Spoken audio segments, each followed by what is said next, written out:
আল্লাহ তাআলা আমাদেরকে বলছেন যে দিন কায়েম করো, আবার এর সাথে বলেছেন এ ব্যাপারে কোনো রকমের মত পার্থক্য করিও না, কেউ কাহারো সাথে দ্বিমত পোষণ করিও না।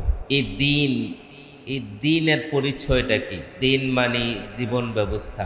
এই জীবনের আপনি আমি যতদিন বেঁচে থাকব, এই সময়ের মধ্যে আমার জীবনে আপনার জীবনে যত কিছু ঘটনা ঘটবে, আমি আপনি যত ধরনের কাজকর্ম করা দরকার, সকল কাজকর্মের ব্যবস্থাপত্র যিনি দিয়ে দিয়েছেন তিনি কে? তিনি আল্লাহ। যেই ব্যবস্থাটা তিনি দিয়েছেন, যেই জীবন ব্যবস্থাটা দিয়েছেন, সেই জীবন ব্যবস্থাটার নাম হলো ইসলাম। আল্লাহ তাআলা বলছে সূরা আল ইমরানের 19 নম্বর আয়াত, ইন্নাদ-দীনা ইনদাল্লাহিল ইসলাম। আল্লাহর কাছে পছন্দনীয় গ্রহণযোগ্য একটা জীবন ব্যবস্থা, সেটার নাম হলো ইসলাম। আল্লাহর কাছে গ্রহণযোগ্য পছন্দনীয় জীবন ব্যবস্থার নাম ইসলাম। এখন প্রশ্ন হলো, এই দুনিয়াতে অনেক ধর্ম আমরা দেখতেছি, এই ধর্মগুলো কি? এই ধর্মগুলো অতীতে ছিল কিন্তু এখন নেই, এগুলো স্থগিত হয়ে গেছে। যখন আল্লাহ তাআলা ইসলাম আমাদের সামনে উপস্থাপন করেছেন, তখন থেকে অন্যান্য ধর্মগুলো স্থগিত। হিন্দু ধর্ম স্থগিত, এটা তো কোনো আল্লাহ প্রদত্ত ধর্মই না, এটা বিদায়। ইহুদি ধর্ম স্থগিত, খ্রিস্টিয়ান ধর্ম স্থগিত, এগুলো আল্লাহ তাআলা বাতিল করে দিয়ে নতুন একটা জীবন ব্যবস্থা দিয়েছেন, সেটা হলো ইসলাম। রাসূল সাল্লাল্লাহু আলাইহি ওয়াসাল্লাম বলছেন, লাউ কানা মূসা হাইয়ান ওয়া আদরাকা নবুওয়াতি লাত্তাবাআনি। যদি মূসা এখনো জীবিত থাকতো, তাহলে তিনি আমার উম্মত হইয়া আমার অনুসরণ করত। অর্থাৎ তিনি নবী হিসেবে আসতেন না, থাকতেন না, তিনি আমার উম্মত হয়ে যেতেন, আমার দিন তিনি অনুসরণ করতেন। আবার যখন ঈসা আলাইহিস সালাম দুনিয়াতে আসবেন, তখন তিনি নবী হিসেবে আসবেন না, নবী মুহাম্মদ সাল্লাল্লাহু আলাইহি ওয়াসাল্লামের উম্মত হিসেবেই তিনি আসবেন। তার মানে হলো, আল্লাহ তাআলা যখন ইসলাম সামনে উপস্থাপন করে ফেলেছে, তখন আগের ধর্মগুলো স্থগিত হয়ে গেছে। এখন যে ধর্মগুলো আমাদের সামনে দৃশ্যমান আছে, এগুলো এখন আর ধর্ম নয়, এগুলো ধর্মের মতো, ধর্ম নয়। জাল টাকা দেখতে টাকার মতো, কিন্তু টাকা নয়। জাল দলিল দেখতে দলিলের মতো, কিন্তু এগুলো দলিল নয়। আল্লাহ তাআলা বলছেন সূরা আল ইমরানের 85 নম্বর আয়াত, ওয়ামাইয়াবতাগি গায়রাল ইসলামি দীনা ফালাই ইউকবালা মিনহু ওয়া হুয়া ফিল আখিরাতি মিনাল খাসিরিন। ওয়ামাইয়াবতাগি গায়রাল ইসলামি দীনা, যে লোক ইসলাম ছাড়া অন্য কোনো ধর্ম তালাশ করবে, অন্য কোনো আদর্শ তালাশ করবে, অন্য কোনো নীতি তালাশ করবে, অন্য কোনো কাহারো আদর্শ বাস্তবায়ন করতে চাইবে, ফালাই ইউকবালা মিনহু, কশিন কালেও তা গ্রহণযোগ্য হবে না। কে বলছেন? আল্লাহ বলেছে এগুলি কশিন কালেও গ্রহণযোগ্য হবে না।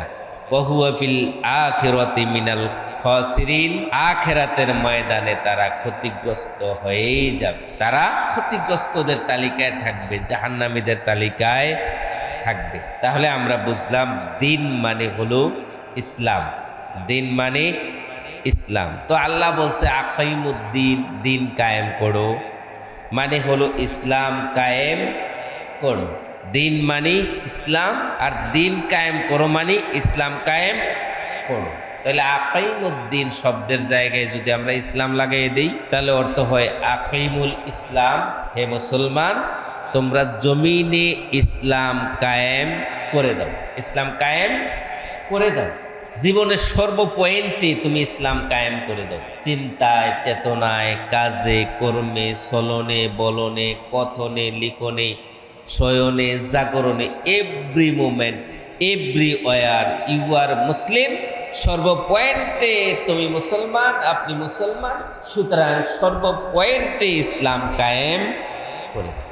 ব্যক্তি জীবনে ইসলাম কায়েম করে দাও, পারিবারিক জীবনে ইসলাম কায়েম করে দাও, সামাজিক জীবনে ইসলাম কায়েম করে দাও, অর্থনৈতিক জীবনে ইসলাম কায়েম করে দাও, রাজনৈতিক জীবনে ইসলাম কায়েম করে দাও। এই যে মসজিদে আসছেন, মসজিদে আসার সময় মসজিদের সামনে অনেক সময় অনেক মসজিদে লেখা থাকে আল্লাহম মাফতাহালি আবু আবা রহমাতিক, নাকি? হ্যাঁ, মসজিদে ঢুকতে আমরা দোয়া পড়ি। তার মসজিদের ভিতরে এই ঢুকতেই আমরা ইসলাম অনুসরণ করলাম, ঢুকতেই আমরা ইসলাম অনুসরণ করলাম। এবার মসজিদের ভিতরে ইসলামের সাথে আপত্তিকর কোনো কিছু আমরা করি না। কেউ যদি মসজিদে ফাহেসা আলাপ করে, আমাদের কেউ না কেউ ওখানে যাইয়া বলে, ভাই এটা মসজিদ, এটা মসজিদ, এখানে এই আলোচনা চলবে না, এখানে ইসলামের কথাই চলবে, ইসলামের পক্ষের কথাই চলবে। মসজিদের মধ্যে নামাজে রাসূল সাল্লাল্লাহু আলাইহি ওয়াসাল্লাম যেভাবে নামাজ পড়তেন ঠিক একইভাবে আমরা নামাজ পড়ি, ঠিক না? যদি কোনো ভুল আমরা করি অথবা আমরা ভিন্নভাবে পড়ি, অন্যরা এটা কাউন্টার দেয়, এটা তো রাসূলের নামাজ না।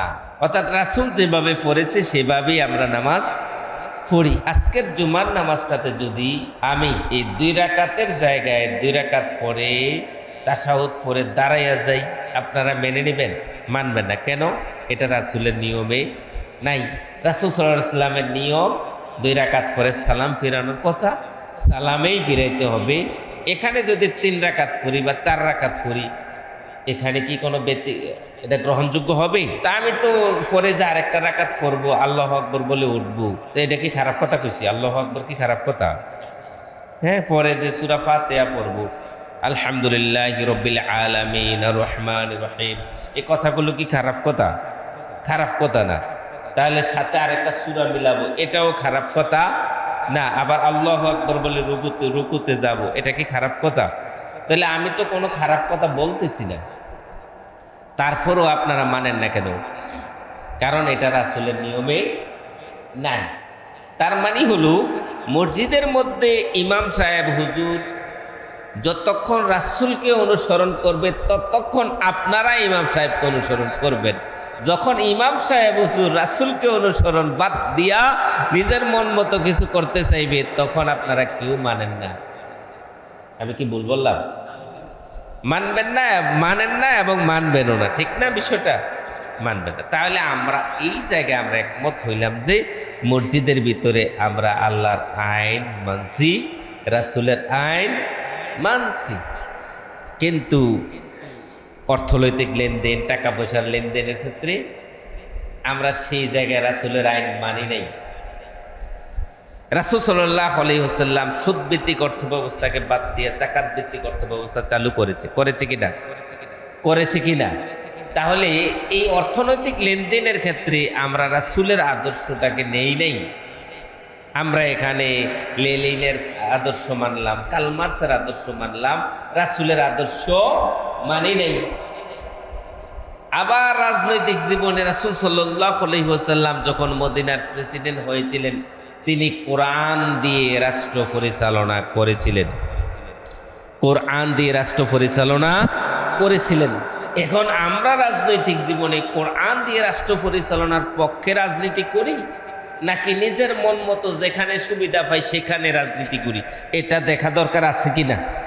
তাহলে রাসূলের জীবন মসজিদে যেমন রাসূলের জীবনের অংশ ছিল, অর্থনৈতিক জীবনেও রাসূলের জীবনের অংশ ছিল, রাজনৈতিক জীবনে রাসূলের জীবনের অংশ ছিল, ঠিক কিনা?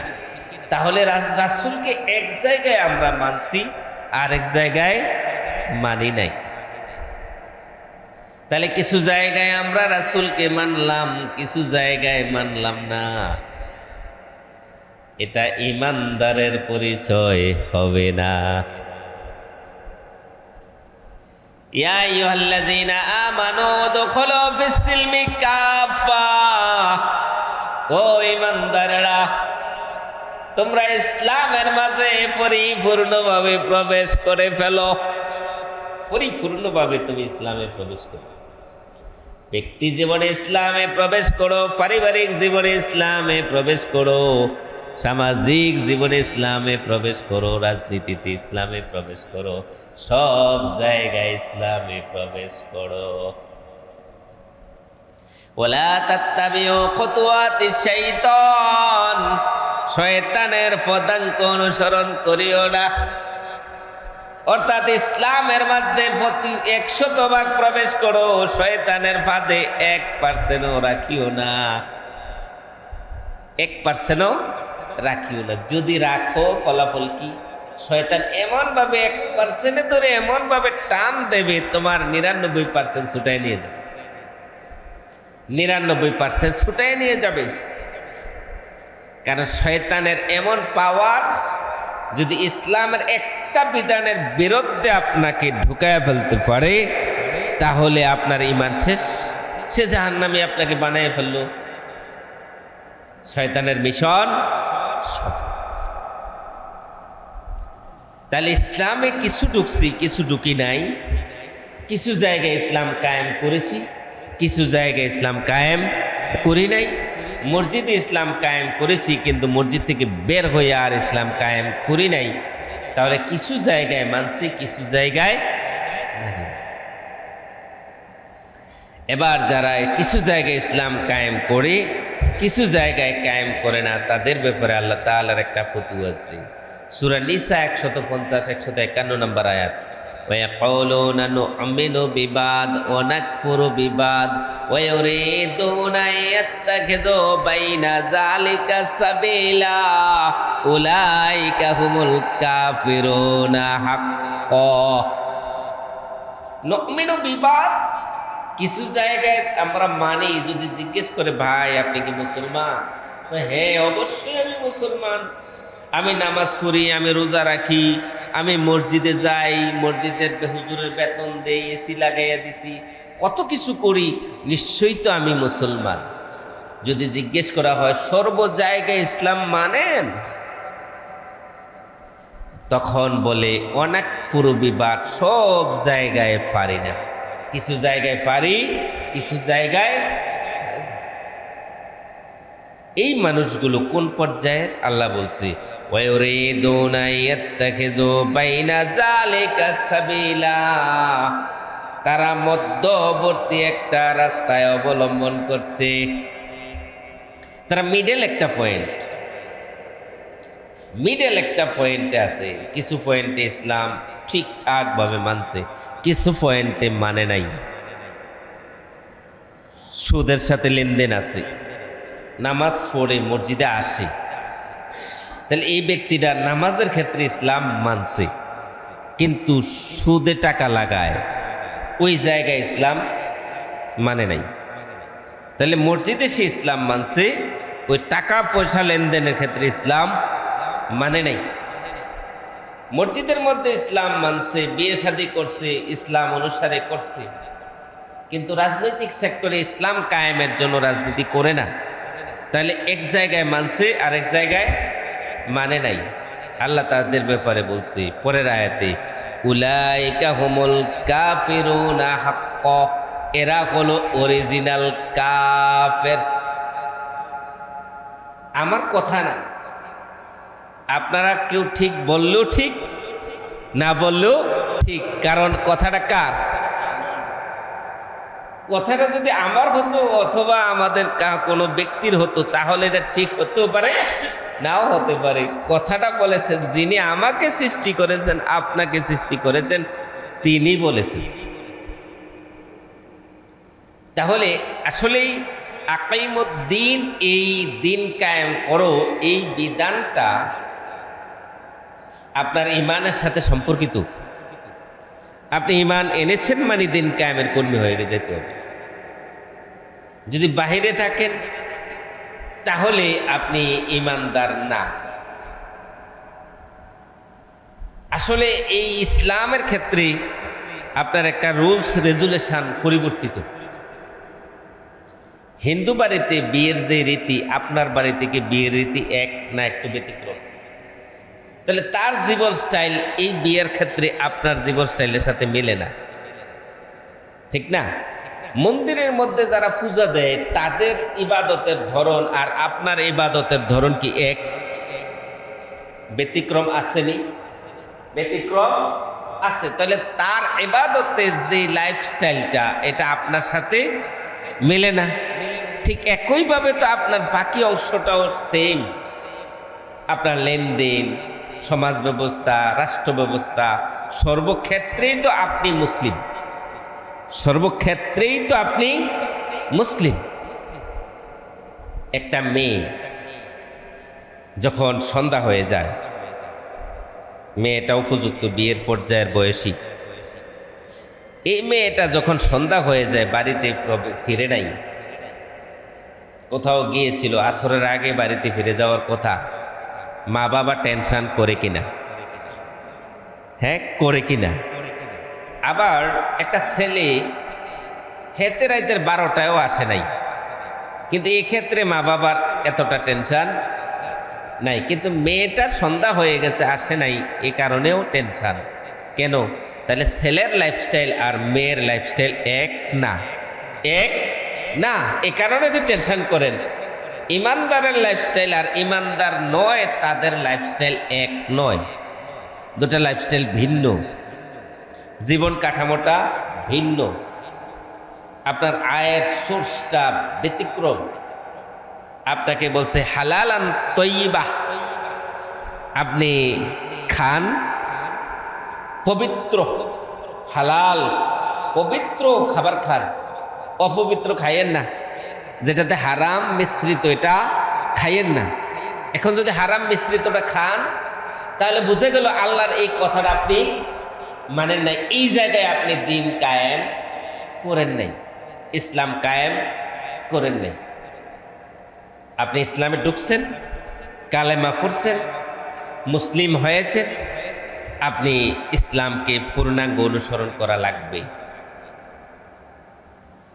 আপনি হাই স্কুলে ভর্তি হয়েছেন, হওয়ার পরে যদি মনে করেন আমার আর স্কুলে যাওয়া লাগতো না, তাহলে আপনার কপালে এসএসসি পাস হইতো না। এসএসসি পাস করতে হলে ক্লাস করা লাগবে, প্রাইভেট পড়ার দরকার হলে প্রাইভেট পড়া লাগবে, রেজিস্ট্রেশন করা লাগবে, ফর্ম পূরণ করা লাগবে, পরীক্ষার সময় পরীক্ষা অ্যাটেন্ড করা লাগবে, খাতায় লেখা লাগবে, তখন আপনার রেজাল্ট হবে আপনি পাস করছেন বা ফেল করছেন। পাস করতে হইলে ক্লাস করা, পরীক্ষা দেওয়া লাগবে, ঠিক কিনা?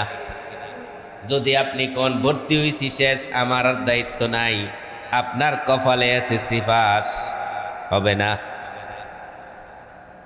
কলেজে ভর্তি হইয়া যদি কোন যে আমার দায়িত্ব শেষ, পরীক্ষা টরীক্ষা কিছু দেওয়া লাগতো না, আপনার জীবনে এইচএসসি পাস হবে না, ইন্টারমিডিয়েট পাস হবে না।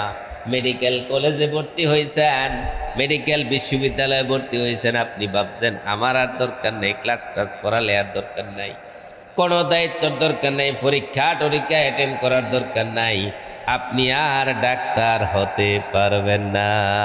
ভর্তি হয়েছেন কিন্তু শেষ করেন নাই, কালেমা পড়ছেন, ঈমান আনছেন, ইসলামের দরজার মধ্যে প্রবেশ করছেন, এবার যদি ইসলাম পরিপূর্ণভাবে অনুসরণ না করেন আপনিও মুসলিম না। একামতের দিন সর্বপয়েন্টে ঢুকালার লাগবে। আল্লাহ এটাই বলছে, আকাইমুদ্দিন, দিন কায়েম করো, ইসলামকে কায়েম করে দাও সর্বপয়েন্টে, সর্ব জায়গায়। এবার আসেন কায়েমের একটা ব্যাখ্যা জানি। কায়েম শব্দের অর্থ কি? কায়েম শব্দের অর্থ হলো কোনো কিছু হেলে দুলে আছে, এটাকে দাঁড় করে দেওয়া, প্রতিষ্ঠিত করে দেওয়া, প্রতিষ্ঠিত করে দেওয়া। মাহফিল হয়, মাহফিলের প্যান্ডেল মাহফিলের আগের দিন থাকে না, মাহফিলের আগের দিন বা 2 দিন আগে প্যান্ডেলটা থাকে না, বাসগুলো ওই ডেকোরেটরের এলাকায় থাকে, সেখান থেকে মাহফিলের আগের দিন আইনে এগুলি বসাইয়া নাড়া দিয়ে দেখে নড়ে কিনা, যদি নড়ে তাহলে আবারও হিলাইয়া এবার নড়ে না, এবার ঠিক আছে, এবার উপরের বাসগুলি বেঁধে কাপড় টাপড় সব কিছু সেট আপ করে প্যান্ডেলটাকে কায়েম করা, এটা কায়েম হয়েছে। এই মসজিদটা এই পিলার বসানো লাগছে, ইট গাঁথনি দেওয়া লাগছে, এরপরে আস্তর করছেন, ছাদ করছেন, সব কিছু করে এখন মোটামুটি প্রস্তুত করছেন, এটা মসজিদটা কায়েম অবস্থায় আছে, মসজিদ কায়েম হয়ে গেছে। তাহলে কোনো কিছু অপ্রস্তুত থেকে প্রস্তুত করে দেওয়াটাই হলো কায়েম করা, অপ্রস্তুত থেকে প্রস্তুত করে দেওয়াটা কায়েম করা। এখন কথা হলো ইসলামের বিধান যেগুলো আছে, এই বিধানগুলো প্রতিষ্ঠিত করাটাই হবে কায়েম করা। তাহলে সোর ধরে হাত কাটো, এটা আল্লাহর কথা, এটা কি বাংলাদেশে কায়েম আছে নাকি শুইয়া আছে? শুইয়া আছে, এটা দাঁড়ায় নাই। আল্লাহর কথা হলো ডাকাত ধরে শুলে চড়ানো। রাসূল সাল্লাল্লাহু আলাইহি ওয়াসাল্লামের কথা, ডাকাত ধরে শুলে চড়াও। এখন কি এটা কি কায়েম আছে না শুয়ে আছে? শুইয়া আছে। আজান হলে সব কাজ ফেলে দেয়া মসজিদে চলে যাও, এই বিধান কি কায়েম আছে না শুয়ে আছে? শুইয়া আছে। তাহলে জেনা করলে 100 বেত লাগাও, অবিবাহিত হলে, বিবাহিত হলে পাথর মারো, এই বিধান কি শুয়ে আছে না দাঁড়াই আছে? শুয়ে আছে। সুদ ভিত্তিক অর্থ ব্যবস্থা বাদ দিয়া যাকাত ভিত্তিক অর্থ ব্যবস্থা চালু করো, এই বিধান কি শুয়ে আছে না দাঁড়াই আছে? শুয়ে আছে। তাহলে আলা লাহুল খলকু ওয়াল আমরু, সৃষ্টি যার, আইন চলবে শুধু তার, এই বিধান বাংলাদেশে শুয়ে আছে না দাঁড়াই আছে? শুয়ে আছে। তাহলে সুর ধরে হাত কাটার আইন দাঁড়ায় নাই, শুয়ে আছে। জাকাতের বিধান শুয়ে আছে, দাঁড়ায় নাই। সুদ ভিত্তিক অর্থ ব্যবস্থা বাদ দিয়া জাকাত ভিত্তিক অর্থ ব্যবস্থা চালু করা, এটা শুয়ে আছে, দাঁড়ায় নাই।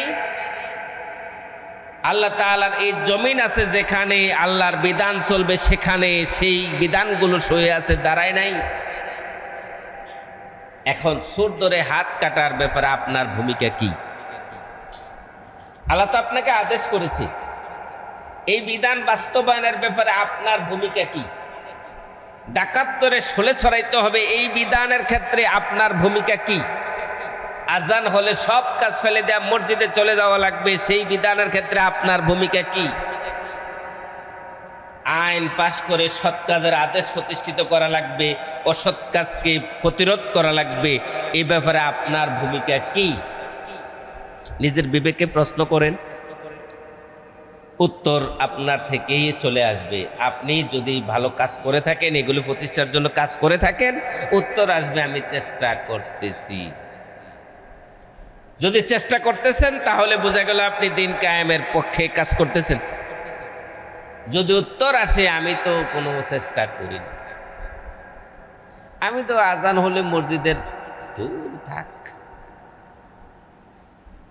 আমি তো জেনাকারীকে 100 বেদ প্রতিষ্ঠার জন্য যে রাষ্ট্রীয় সিস্টেম করা দরকার, ওই সিস্টেমের ব্যাপারে আমার কোনো হেডেক নাই। আমি তো সৎ কাজের আদেশ প্রতিষ্ঠার জন্য, অসৎ কাজকে প্রতিরোধের ব্যাপারে আমার কোনো হেডেক নাই, এটি আমার কাজ না। তাহলে বুঝতে হবে যে আপনি এই ব্যাপারে উদাসীন। বিবেকের কাছে উত্তর এসে গেছে, আপনি এই ব্যাপারে উদাসীন। তার মানে হলো আকাইমুদ্দিন, এই দিন কায়েম করো, এই বিধান বাস্তবায়নের ক্ষেত্রে আপনার ন্যূনতম ভূমিকা। তাহলে আল্লাহ তাআলার গোলাম হতে হলো আল্লাহর আদেশ অনুসরণ করা লাগবে। মানে আল্লাহর আদেশ অনুসরণ না করে আবার গোলাম দাবি করব, ইমানদার দাবি করব, এটা কি হয়? আকাইমুদ্দিন, দিন কায়েম করো, ওয়ালা তাতাফাররাকু ফীহি। এই কাজটা সহজ কাজ না, এই কাজটা একটু কঠিন কাজ। আর কঠিন কাজ সম্পন্ন করতে হলে ঐক্যবদ্ধভাবে করা লাগে, দলগতভাবে করা লাগে। আমি মনে গত জুমায় বলেছিলাম যে আপনাদের এদিকে ভাঙ্গা পড়তেছিল, আপনারা দলগতভাবে এটা প্রতিরোধ করছেন, না হয় ভাঙ্গা পড়ে যেত, ঠিক না? সম্ভাবনা ছিল পড়ে যেত, আল্লাহ তাআলা রক্ষা করলে সেটা ভিন্ন কথা। যে কোনো কঠিন কাজ, আপনার সমাজে অন্যায়কারী আছে 2-4 জন, এই 2-4 জনকে আপনি প্রতিরোধ করতে চিন্তা করছেন, আপনি একা একা যান তারে বাধা দিতে, দেখবেন উল্টায় বেড়ায় আপনারা 2-1 থাপ্পড় দিয়ে দিবেন, ঠিক না? তাহলে আপনি তাকে বাধা দিতে হইলে আপনার সাথে আরো 2-4 জন সাথে সঙ্গে নিয়ে যেতে হবে, যারা তারাও চায় এই অন্যায়কারীরা বন্ধ হয়ে যাক, থেমে যাক। তাহলে আপনি একটা শক্তি নিয়ে যাওয়া লাগবে। সমাজে যদি অন্যায়কারীর সংখ্যা বেশি হয়, অন্যায় প্রতিরোধকারীর সংখ্যাও একটু তার চেয়ে আরো বেশি হওয়া লাগবে, ঠিক না? তাহলেই তো আপনি এটা সম্ভব। আপনি একা একা যদি যান, আপনি ক্ষতিগ্রস্ত হবেন, আপনি অপমানিত হবেন, অসম্মানিত হবেন। এর জন্য এই কাজগুলো এককভাবে করার বিষয় না, এই কাজগুলো ঐক্যবদ্ধভাবে করা লাগে। আওয়ামী লীগের কর্মীরা বঙ্গবন্ধুর আদর্শ প্রতিষ্ঠা করার জন্য দল গঠন করেছে। তারা দলগতভাবেই কাজ করতেছে। এখন তো নিষিদ্ধ পর্যায়ে আছে, থাকলেও তারা আভ্যন্তরীণভাবে মিছিল, কিছু মিটিং আভ্যন্তরীণভাবে করে, অনলাইনে করে তারা সংঘবদ্ধভাবে হওয়ার জন্য চেষ্টা করতেছে। যতক্ষণ তারা সংঘবদ্ধ হইতে পারবে না, এতক্ষণ পর্যন্ত তারা এই দেশে আর ঘুরে দাঁড়াইতে পারবে না। ঘুরে দাঁড়াইতে হলে তারা দলীয় যেখানে যত কর্মী আছে সবাই মিলে একজোট হওয়া লাগবে, অন্যথায় পারবে না। বিএনপির কর্মীরা জাতীয়তাবাদ প্রতিষ্ঠা করার জন্য দল গঠন করেছে, সে আলোকেই তারা কাজ করতেছে, এককভাবে করে। আওয়ামী লীগের তারা ক্ষমতায় যাওয়ার জন্য 14 দলীয় জোট করেছিল, এককভাবে পারবে না বুঝেছে, যার কারণে আরো কিছু দলকে একসাথ করেছে, করে তারা ক্ষমতায় গিয়েছিল। বিএনপির তারা ক্ষমতায় যাওয়ার জন্য 20 দলীয় জোট করেছিল কিনা? হ্যাঁ, করেছিল কিনা? তাদের তো একটা দল আছে, দল থাকার পরেও তারা ভেবেছে না এইটাই হবে না, আরো দল লাগবে, আরো দলকে এক করার জন্য তারা 20 দলীয় জোট করে তারা ক্ষমতায় গিয়েছিল, ঠিক কিনা? জামাত ইসলামও এবার ক্ষমতায় যাওয়ার জন্য 11 দলীয় জোট করেছিল না? 11 দলীয় জোট করেছে। তারাও ভেবেছে আমরা এককভাবে হবে না, আরো কিছু দল লাগবে, যার কারণে তারা সবাই দলগতভাবে আগাইছে। তাহলে দলগতভাবেই আগানো ছাড়া কোনো কিছু প্রতিষ্ঠা করা যায় না। আল্লাহ বলছে দিন কায়েম করার জন্য একটা দল লাগবে।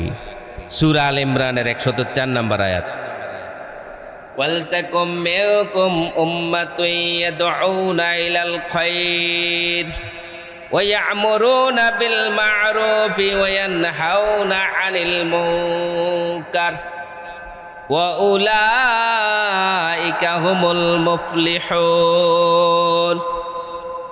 ওয়ালতাকুম মিনকুম উম্মাহ, তোমাদের মধ্যে এমন একটা দল থাকা উচিত যেই দলের কাজ হলো ইয়াদউনা ইলাল খায়র, তারা মানুষকে ভালো কাজের দিকে ডাকবে।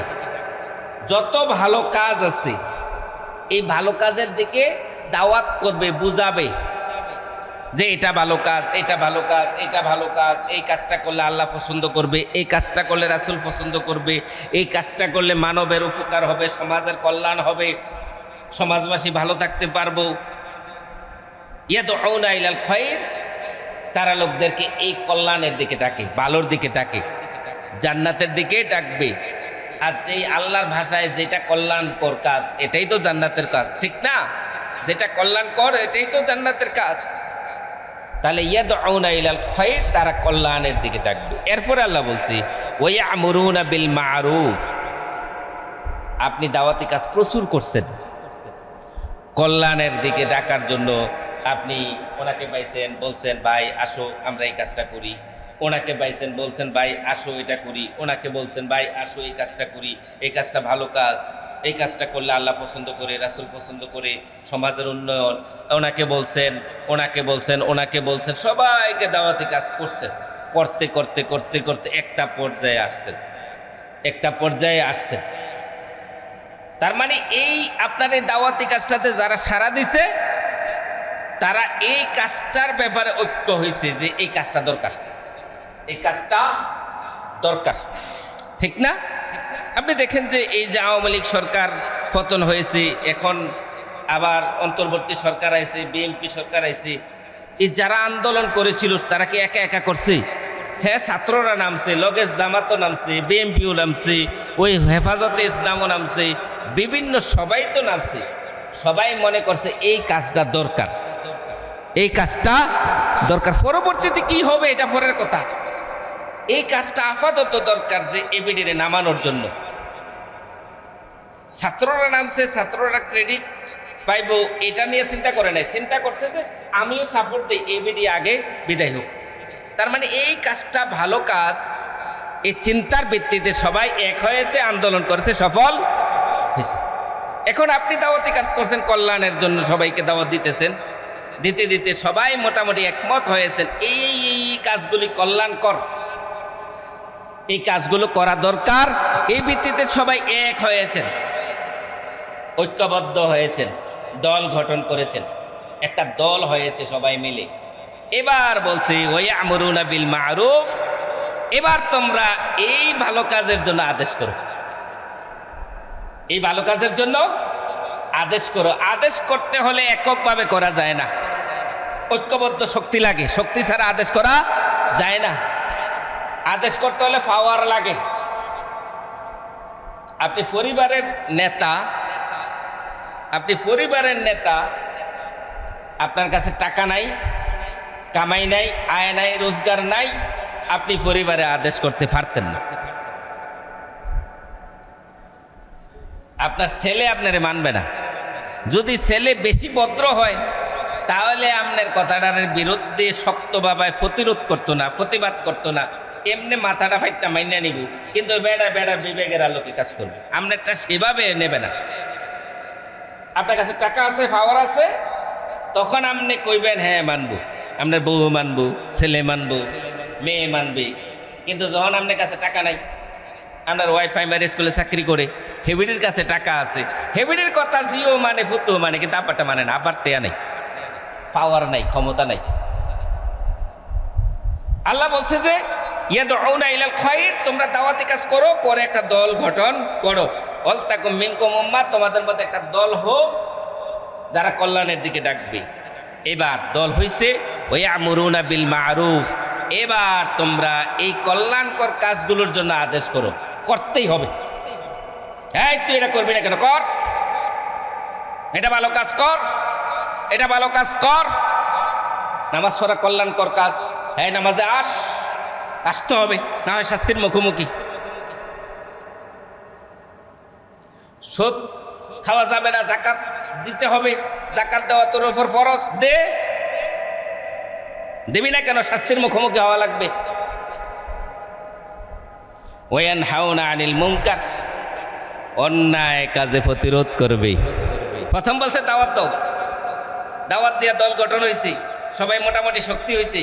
এবার বলছে আদেশ করো সৎ কাজের, ওয়ানহাউনা আনিল মুনকার, অন্যায় কাজের প্রতিরোধ।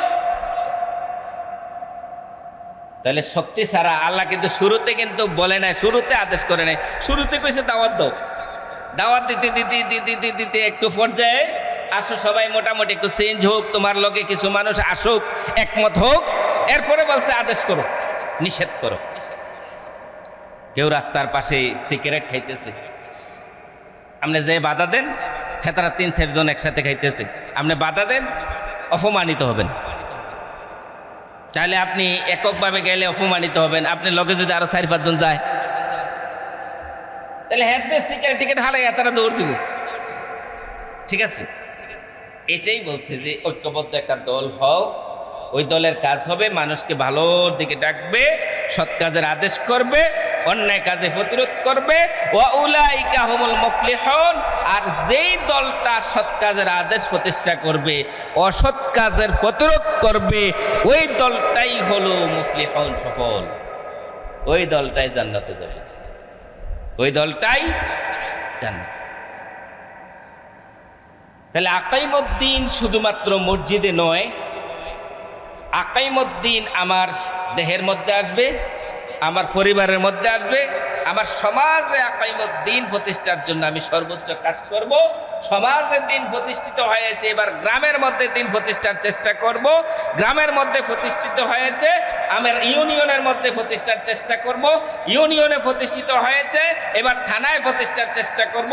থানায় প্রতিষ্ঠিত হয়েছে, এবার রাষ্ট্রে প্রতিষ্ঠার চেষ্টা করব।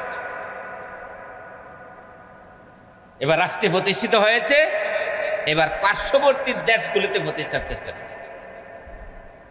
রাসূলুল্লাহ সাল্লাল্লাহু আলাইহি ওয়াসাল্লাম মদিনায় যখন হিজরতে গেলেন, হিজরতে গিয়ে তিনি মদিনার প্রেসিডেন্ট হলেন। হওয়ার পরে ওখানের তরুণ সমাজদেরকে নিয়ে কমিটি করলেন, মদিনার সনদ তৈরি করলেন, ওয়ের আলোকে সমাজ পরিচালনা করেছেন, মদিনায় ইসলাম প্রতিষ্ঠা করেছেন। করার পরে একটা পর্যায়ে শক্তিমত্তা মোটামুটি ভালো হয়েছে, পাওয়ার আরো একটু ভালো হয়েছে। একটা পর্যায়ে যেই মক্কা থেকে বিতাড়িত হয়েছে, সেই মক্কায় আবার ইসলাম প্রতিষ্ঠা করছে না? হ্যাঁ, বাড়াইছে। এরিয়া বাড়াইছে। এবার মক্কায় তো ইসলাম প্রতিষ্ঠিত হয়েছে, পরবর্তীতে আস্তে আস্তে আস্তে আস্তে বাড়তে বাড়তে অর্ধ পৃথিবী ইসলাম প্রতিষ্ঠিত হয়েছে। হয়েছে কিনা? হয়েছে কিনা? ঠিক একই সিস্টেমটা তো আপনার জন্যও বটে। তবে আগে নিজের ঘর, আগে নিজের ঘর। ঘরকে জাহান্নামে সরাইয়া আপনি বাইরের মানুষকে জান্নাতে নেওয়ার দরকার নেই। আগে ঘরকে বাঁচান, এরপরে আপনি বাহিরের দিকে যান। আপনার স্ত্রীকে দাওয়াত দেন, সন্তানকে দাওয়াত দেন, তাদেরকে বুঝাইতেন পারছেন, এবার স্বাস্থ্য বাইরে দাওয়াত দেন, জেরতো বাইরে দাওয়াত দেন। আস্তে আস্তে আস্তে আস্তে আস্তে আস্তে করে দিই। এভাবে আপনি দিনকে প্রতিষ্ঠিত করুন পয়েন্টে পয়েন্টে। দিন কায়েম বলতে খালি লম্বা লম্বা ভাষণ দিতে পারা, লম্বা লম্বা কথা বলতে পারা, বিষয়টা এমন নয়। আল্লাহর কথাগুলো যেন পয়েন্টে সর্ব জায়গায় বাস্তবায়িত হয়, সেটাই হলো দিন কায়েম। কাবুরা আলাল মুশরিকিনা মা তাদউহুম ইলাইহি,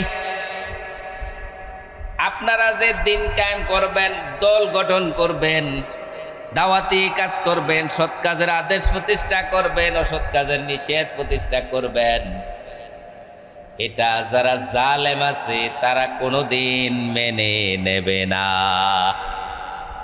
তারা কোনোদিন মেনে নেবে না। আল্লাহ বলছে কাবুরা আলাল মুশরিকিন, যারা মুশরিক তারা এটা সহ্য করবে না।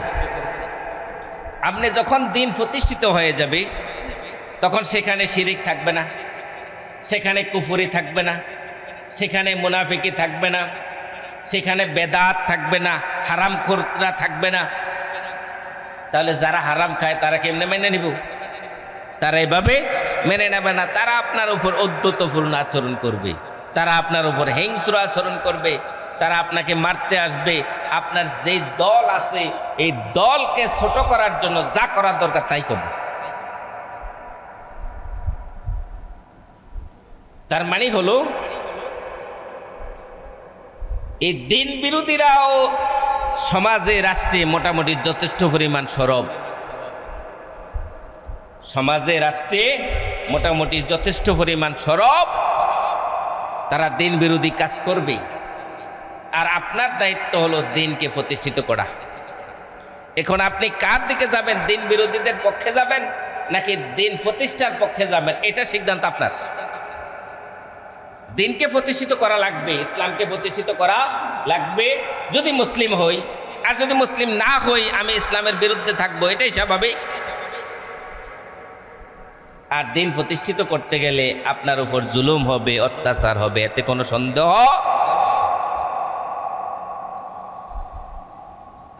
সূরা আল ইমরানের 121 নম্বর আয়াত, ইন্নাল্লাযীনা ইয়াকফুরুনা বিআয়াতিল্লাহ, যারা আল্লাহর আয়াতগুলোকে মানে না, আল্লাহর নিদর্শনগুলোকে মানে না, আল্লাহর আইনগুলোকে মানে না, আল্লাহর বিধানগুলোকে মানে না, আল্লাহর আদেশগুলোকে মানে না, আল্লাহর নিষেধগুলোকে মানে না, ওয়ায়াকতুলুনান নাবিয়্যিনা বিগায়রিল হক, তারা অন্যায়ভাবে নবীদেরকে হত্যা করে, তারা অন্যায়ভাবে নবীদেরকে হত্যা করে। ওয়ায়াকতুলুনাল্লাযীনা ইয়া'মুরুনা বিল কিসতি মিনান নাস, আর যেই মানুষগুলো ইনসাফ প্রতিষ্ঠা করতে চায়, ইসলাম প্রতিষ্ঠা করতে চায়, ন্যায় বিচার প্রতিষ্ঠা করতে চায়, এই মানুষগুলোকেও তারা অন্যায়ভাবে হত্যা করে। তার মানে দিন বিরোধীরা সর্বোচ্চ সরব। এই আয়াতের ব্যাখ্যায় রাসূল সাল্লাল্লাহু আলাইহি ওয়াসাল্লাম বলছিলেন, বনি ইসরায়েলের লোকগুলো একদিন সকাল বেলায় 43 জন নবীকে লাইন ধরে শোয়াইয়া জবাই করছে। কয়জন?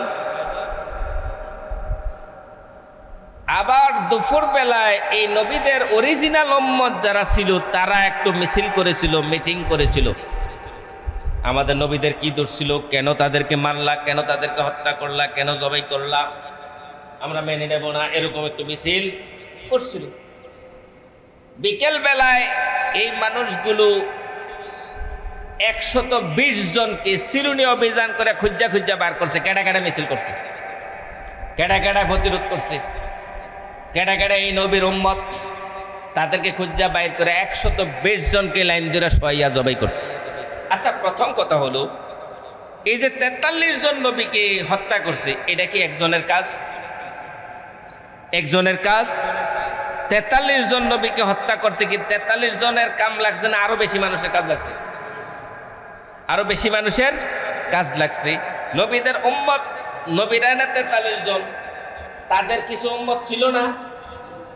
তাহলে এই উম্মত গুলি মিলাইয়া যতজন ছিল, যারা হত্যা করছে তাদের পরিমাণ আরো বেশি ছিল।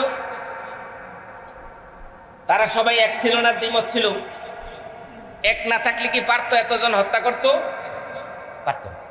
এক ছিল, ঐক্যবদ্ধ ছিল, দলগতভাবে ছিল। এরপরে যে 120 জনকে মারছে, সিরিনি অভিযান করে আনছে, আনতে যাই একে আপনি মনে করেন যে 120 জন লোক লাগছে না আরো বেশি লাগছে? আরে একজন লোক আপনার এলাকাতে দৈরা নিতে হইলো তো পুলিশ একজন আইয়া পারে না, 4-5 জন আমার লাগে, ঠিক কিনা? বোঝেন নাই? 4-5 জন আসা লাগে না? তাহলে সে যদি একা একা আইতে পারতো না। তার মানে সেও একটা দল লইয়া আসছে। দেবপুর পুলিশ ফাঁড়ির এসআই ফরহাদ একদিন ক্যান্টনমেন্ট আমি আসতেছি, আমার দেখে কই একদম আমি অনেকক্ষণ দাঁড়ায় রয়েছি, গাড়ি পাইতেছেন আমার নেন। এরপরে আমার গাড়ি তুলছে, উঠা বলতেছে যদি আপনার বেশি ব্যস্ততা না থাকে আমার একদূর ফাঁড়িতে দিয়ে আইয়েন, আমার তারা আছে, আমি ফোর্স নিয়ে আসামি ধরতে যাব।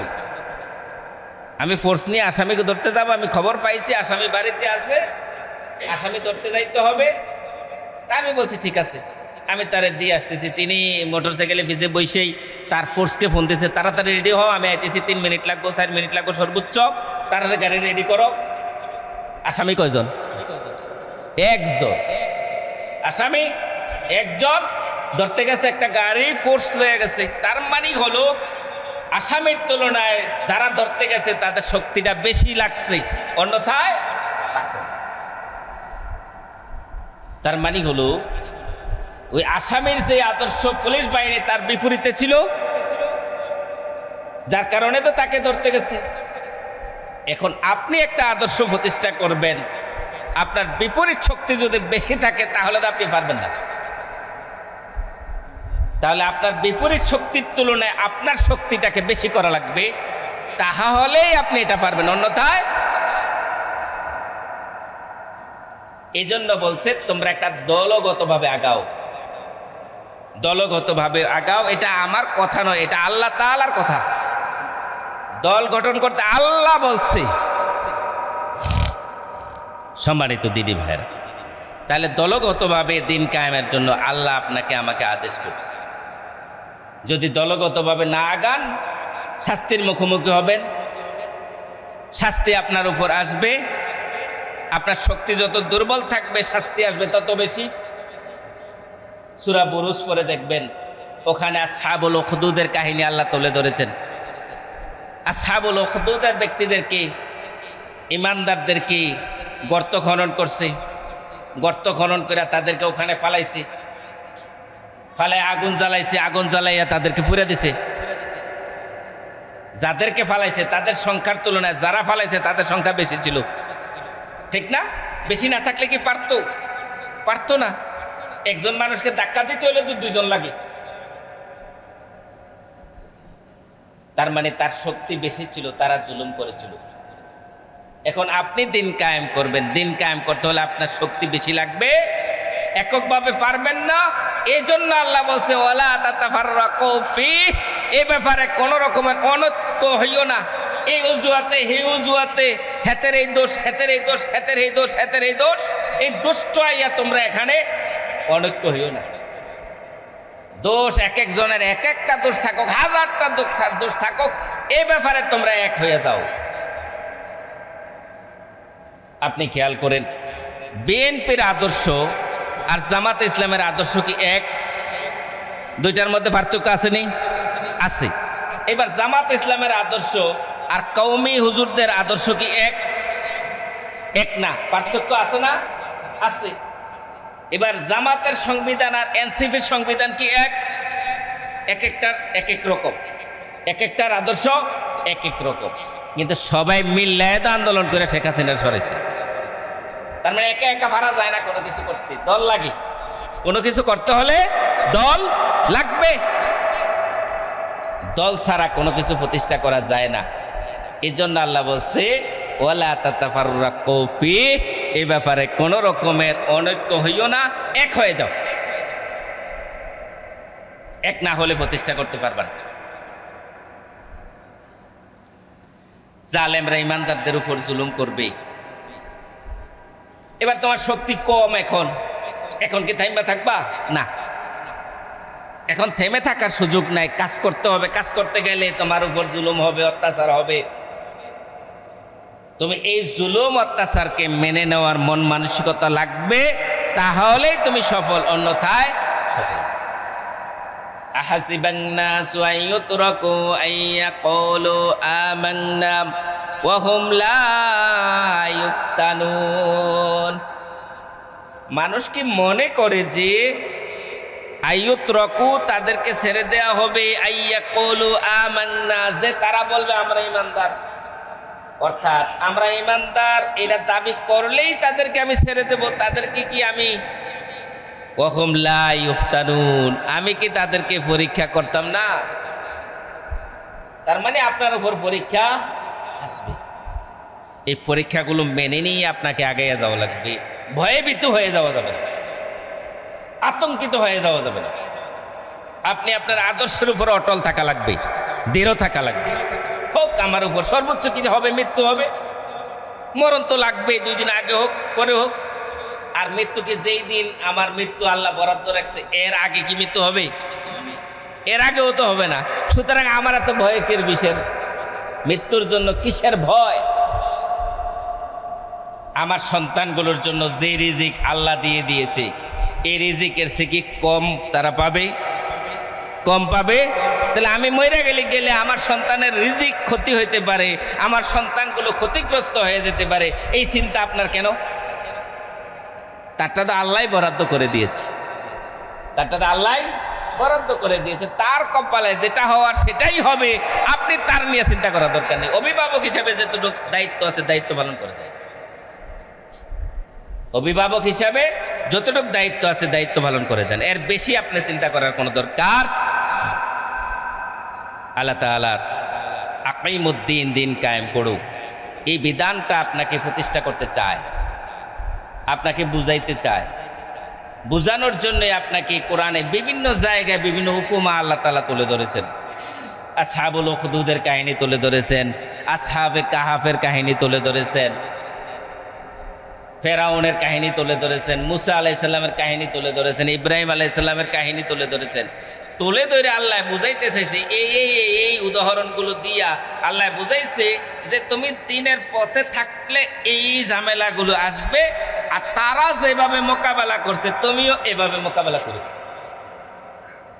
তারা যেভাবে এই পরিস্থিতিগুলো মোকাবেলা করছে তুমিও সেভাবেই মোকাবেলা করো। তোমার দিন তারা মেনে নেবে না, কুফাররা মেনে নেবে না। একটা উদাহরণ সম্ভবত কোনো এক সময় আপনাদের সামনে তুলে ধরছিলাম। আবু জাহেলের বাহিনীরা রাসূল সাল্লাল্লাহু আলাইহি ওয়াসাল্লামকে বিশ্বাস করত, তারা বিশ্বাস করত। আবু জাহেল নামটা আসলে আমরা ডাকি আর কি আবু জাহেল, আসলে এবারটার নাম আবু জাহেল না, এবারটার নাম হলো আমর বিন হিশাম। আমর বিন হিশাম। লোকেরা তার জ্ঞান, বিজ্ঞান, প্রজ্ঞা, বুদ্ধিমত্তা এগুলো দেখে লোকেরা তার নাম দিয়েছে আবুল হেকাম। আবুল হেকাম মানে বুদ্ধির পিতা, জ্ঞানের পিতা, জ্ঞানীর পিতা, মানে হের সে জ্ঞানী আর কেউ নাই, হেতে বাপ, জ্ঞান কিতা জ্ঞানের বাপ। এই জন্য তাকে আবুল হেকাম বলতো।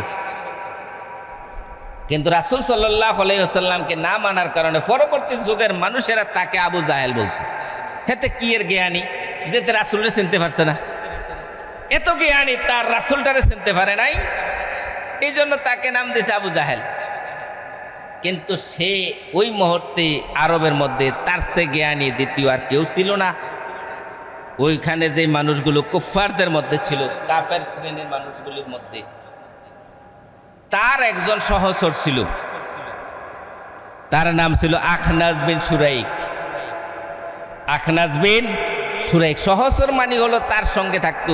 যেমন আমাদের এলাকায় একজন চেয়ারম্যান এখন পলাতক, ঠিক আছে, ওই চেয়ারম্যান সাহেবের একজন সহচর ছিল, তার নাম ছিল শাহিন। হেতে মোটর সাইকেল চালাইতো, চেয়ারম্যান সাহেব পিছিয়ে দিয়ে বইতো, যেন যাইতো হেতে লগে লগে লগে লগে থাকতো, এরকম সহচর আর কি।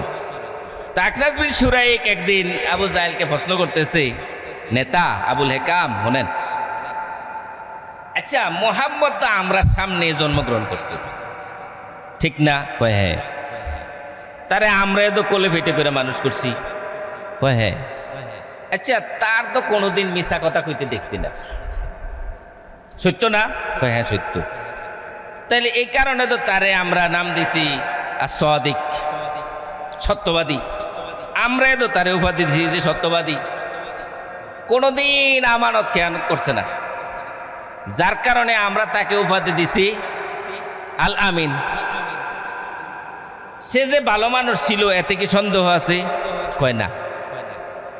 সে যে আমানত খেয়ানত করতো না এতে কি সন্দেহ আছে? সবাই সে বলছে, আবু জাহেল বলতেছে না। তাহলে এই কয়দিন ধরে এই আব্দুল্লাহর বেটা মোহাম্মদ কালেমার দাওয়াত দেয়, সে নাকি নবী এ দাবি করে। আমি বুঝলাম না, কোনোদিন সে মিছা কথা কইছে না। এই লোকটাই আজকে মিছা কথা কয়, আমার তো বুঝাইতেছে না। আচ্ছা তার ব্যাপারে আপনার একটা পার্সোনাল ভিউ আছে না, আপনি কিতা কিতা মনে করেন তার ব্যাপারটা, আসলে আপনি কি ভাবেন কত কনসে? এরপরে আবু জাহেল বলতেছে আল্লাহ, ও তার আগে আর কত আছে?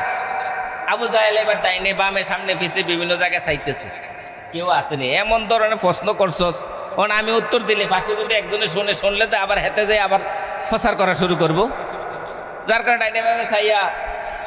এরপরে এবার আখনাজ বিন শুরাইকও কয়, এখানে তো কেউ নাই, আমি আর আপনি টেনশন করেন না। আমিও কইতাম না। এবার আবু জাহেল বলতেছে আল্লাহ, আল্লাহর কসম। কার কসম? তার মানে আল্লাহরে স্বীকার, কি ভুল বললাম? আল্লাহর স্বীকার করে, বোঝা গেছে না?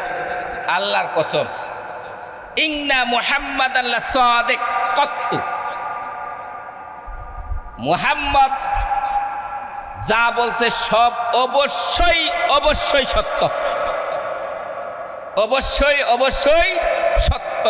মা কাযিবা মুহাম্মাদুন কত্ত, মুহাম্মদ কখনো মিথ্যা কথা বলতে পারে না। আগে যেরকম মিথ্যা কথা বলতো না, এখনো মুহাম্মদ সত্য কথাই বলছে, মুহাম্মদের কথায় কোনো সন্দেহ নেই। এটা কেডা কইছি? কেডা কইছি কথাটা? আবু জাহেল বলছে, যিনি কাফেরদের লিডার। এবার আখনাজ বিন শুরাইক কইতেছে, আমি অনেক আগেই টের পাইছি, আমি অনেক আগেই টের পাইছি, তবে আমনে ডরে না কইছি না। আমনে আবার কিতাব পাবেন, আমার চাকরি নিয়ে আবার খাইয়ালান, এই ডরে না আমি কইছি না। তাহলে আমনে যেহেতু বুঝছেন মুহাম্মদ সত্যবাদী, মুহাম্মদ যা বলতেছে সব সত্য, মুহাম্মদ নবী, এটাও যেন আপনি বুঝছেন, মুহাম্মদ যে কালেমার দাওয়াত দেয় এটাও সঠিক, এটাও যেন আপনি বুঝছেন। লন আমনে আমি আবু বকর যেমনি ইমান আনছে এমনি আমরাও ইমানদার হয়ে যাই। চলেন আমরাও ইমানদার হয়ে যাই। এবার আবু জাহেল কয়ে, থাম থাম থাম থাম, তোর মতো আক্কলওয়ালা হইলে তো আমি নেতা হইতাম। কি হয়েছে? কয়ে যে এখন এই আরবের নেতা কেডায়? কাম নেই। কেন আমি যদি মোহাম্মদের হাতে কালেমা ভরে ইমানদার হইয়া যাই, তাহলে নেতা কেডা হইব? আমি না মোহাম্মদ? কয় মোহাম্মদ। তো মোহাম্মদ নেতা হইলে তো মোহাম্মদের দিন প্রচার করবে, মোহাম্মদের ধর্ম প্রচার করবে। মোহাম্মদরা আমি নেতা মান্য গেলাম, তার মানে আমি আর নেতা থাকলাম না। তাহলে আমি তো নেতা থাকা লাগবে, আমার হাত থেকে নেতৃত্ব ছুটে দেওয়া যাবে না, মোহাম্মদের হাতে নেতৃত্ব দিয়ে দেওয়া যাবে না। সুতরাং থেমে যাও। তাহলে আবু জাহেল মুহাম্মদ সাল্লাল্লাহু আলাইহি ওয়াসাল্লামকে নবী জানার পরেও মানে নাই কেন? নেতৃত্ব ছুটে যাওয়ার ভয়, ঠিক কিনা? নেতৃত্ব ছুটে যাওয়ার ভয়ে তো মানে নাই। তাহলে ঠিক বর্তমান সময়েরও যারা কুফার বাহিনী আছে, যারা ইসলাম প্রতিষ্ঠার বিপক্ষে আছে, তারাও জানে যে ইসলাম সত্য, কোরআন সত্য, যেই সংগঠনের মানুষগুলো ইসলাম প্রতিষ্ঠা করতে চায় তারা সঠিক কথা বলে, এটা তারা জানে, কিন্তু মানে না কেন? নেতৃত্ব ছুটে যাবে, নেতৃত্ব ছুটে যাবে এই কারণেই। সেজন্য আমরা যারা ইমানদার আছি, আমাদের তো দায়িত্ব দিন প্রতিষ্ঠা করা, ঠিক না? আমাদের দায়িত্ব দিন প্রতিষ্ঠা করার চেষ্টা করে যাও। দিন কবে প্রতিষ্ঠিত হবে, ইসলাম কবে প্রতিষ্ঠিত হবে, এটা আল্লাহ ভালো জানে, আমার জানার বিষয় না। আমার দায়িত্বটা আমি পালন করে যাই, করতে করতে যদি মৃত্যু হয়ে যায়, আমি দিনের পক্ষে ছিলাম এইটা আল্লাহ জানবেন, আর জেনে আমাকে আল্লাহ মুক্তি দেবেন, জান্নাত দেবেন। কিন্তু দিনের বিপক্ষে থাকা অবস্থায় যদি আমার মৃত্যু হয়ে যায়, তাহলে কোথায় যাব কি অনুমান করা যায়? নিশ্চয়ই জাহান্নামে যাওয়া লাগবে। সেই জন্য আল্লাহ তাআলার যে কথাটা, আকিমুদ্দিন, দিন কায়েম করো, ওয়ালা তাতাফাররাকু ফি, দিনের ব্যাপারে অনৈক্য হইও না, এই ব্যাপারটা মোটামুটি আমার মনে হয় গত জুমায় এবং এই জুমায় কিছুটা হলো আপনাদেরকে বোঝানোর চেষ্টা করতে পারছি। হয়তো বুঝাইতে পারিনি, চেষ্টা করেছি। যদি কোনো ভুল করে থাকে আল্লাহ আমাকে ক্ষমা করুক। যতটুকু সঠিক বলছি আমি সহ আমরা সবাই যাতে আমল করতে পারি, আল্লাহ তাআলা আমাদেরকে তৌফিক দান করুক। আমিন। ওয়া আখির দাওয়ানা আলহামদুলিল্লাহি রাব্বিল আলামিন।